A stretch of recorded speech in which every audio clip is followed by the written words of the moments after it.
ರಾಮನ ಸತಿಯೋ ಮಹಾಪತಿವ್ರತೆಯೋ? ಅವಳು ಪತಿವ್ರತೆಯಾದರೇನು, ನಾನು ಮಾತ್ರ ಅವಳನ್ನು ಬಿಡುವಂತಿಲ್ಲ ಸುಂದರಿ. ಸೀತೆಯನ್ನು ತಡವಿದರೆ ಬರುವುದು ಕಂಟಕವು.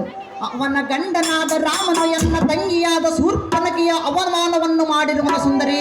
ಕಾಂತ ಕಾಂತೆ, ಎಲ್ಲ ಸಲ್ಲದ ವಿಚಾರವನ್ನ ಮನಸ್ಸಿನಲ್ಲಿಟ್ಟುಕೊಂಡು ಪರಮ ಪತಿವ್ರತೆಯಾದ ಸೀತಾ ಮಾತೆಯ ಮನಸ್ಸನ್ನು ನೋಯಿಸುವುದು ನಿನಗೆ ತರವಾದ ಸಮ್ಮತಿಯಾದ ವಿಷಯವಲ್ಲ ಕಾಂತ.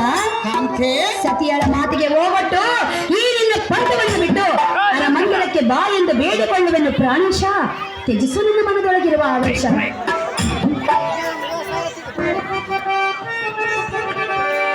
ಅಹೇ ನೀರಜಾಕ್ಷಿಯೇ, ಅಹೋ ಪ್ರಿಯ, ಹಡದ ತಾಯಿಯಾದ ರೇಣುಕೆಯ ತಲೆಯನ್ನ ಕತ್ತರಿಸಿ ನೆಲಕ್ಕಪ್ಪಳಿಸಿದವನ ಸುದ್ದಿಯನ್ನು ಎನ್ನ ಮುಂದೆ ಬಾಲ್ಬರದು ಹೇಳಲಿಕ್ಕೆ ಬಂದೆಯ ಹುಚ್ಚರೇ?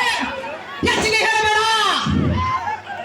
ಅವನು ಎನ್ನನ್ನು ಸರ್ವಥಾ ಗೆಲ್ಲುವುದಕ್ಕೆ ಆಗುವುದಿಲ್ಲ. ಅದು ಯಾತಕ್ಕೆಂದರೆ, ಅದು ಏತಕ್ಕೆ ಪ್ರಿಯ? ವೈಕುಂಠ ವಾಸನಾದ ವಿಷ್ಣುವಿಗೆ ಒಂದು ಮುಖ, ಸಕಲ ಪಕ್ಷಿಗಳಲ್ಲಿ ಶ್ರೇಷ್ಠನಾದ ಗಂಡಬೇರುಂಡನಿಗೆ ಎರಡು ಮುಖ, ಎನ್ನ ತಮ್ಮನಾದ ತ್ರಿಶುರಾಸೂರನಿಗೆ ಮೂರು ಮುಖ.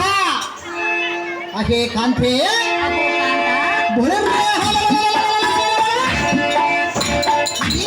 ಬ್ರಹ್ಮಾಂಡದಲ್ಲಿ ಅಡಗಿರುವ ಸಕಲ ಚರಾಚರ ಜೀವರಾಶಿಗಳನ್ನು ಬಿಡದ ಸೃಷ್ಟಿಗೈಯುವುದರೊಳಗೆ ನಾಲ್ಕು ಮುಖ. ಅಹೇ ಪ್ರಾಣಕಾಂತೆ, ಅಹೋ ಸುಂದರ, ಕೈಲಾಸ ವಾಸನಾದ ಪರಮೇಶ್ವರನಿಗೆ ಐದು ಮುಖ, ತಾರಕಾದಿ ರಾಕ್ಷಸರನ್ನು ಸಂಹರಿಸಿದ ಷಣ್ಮುಖನಿಗೆ ಆರು ಮುಖ, ಸಕಲ ದೇವತೆಗಳಿಗೆ ಶಿರೋಮಣಿಯಾದ ಸರ್ಪರಾಜನಿಗೆ ಏಳು ಮುಖ.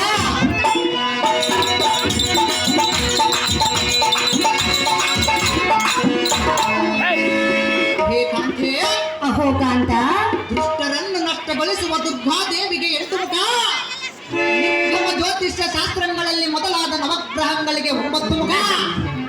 ಅಹೇ ಸುಂದರಿ, ಅಹೋ ಸುಂದರ,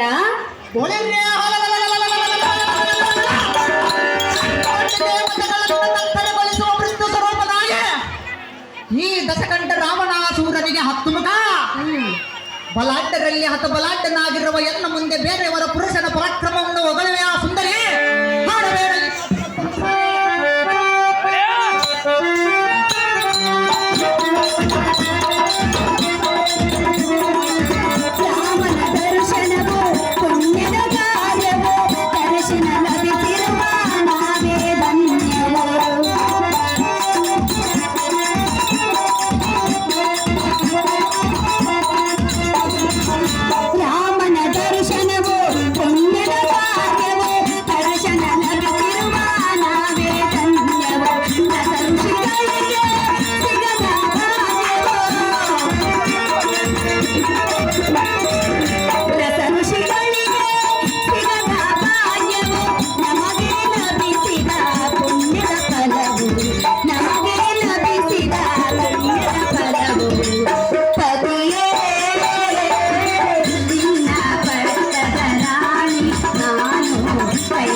ಲಂಕಾಧೀಶ್ವರನಾದ ಎನ್ನ ಹೃದಯೇಶ್ವರಿ ಕಾಂತ, ಕಾಂತೆ, ರಾಮನ ದರ್ಶನವು ಪುಣ್ಯದ ಕಾರ್ಯವು. ಕಾಂತ ಕಾಂತೆ ರಸ ಋಷಿಗಳು ವರ್ಷ ತಪಸ್ಸುಗೈದರು ಸಿಗದ ದರ್ಶನ ಭಾಗ್ಯವು ಇಂದು ನಮಗೆ ಲಭಿಸಿದ ಪುಣ್ಯದ ಫಲವು. ಎಲೆಯ ಸುಂದರಿ ಪ್ರಾಣಕಾಂತ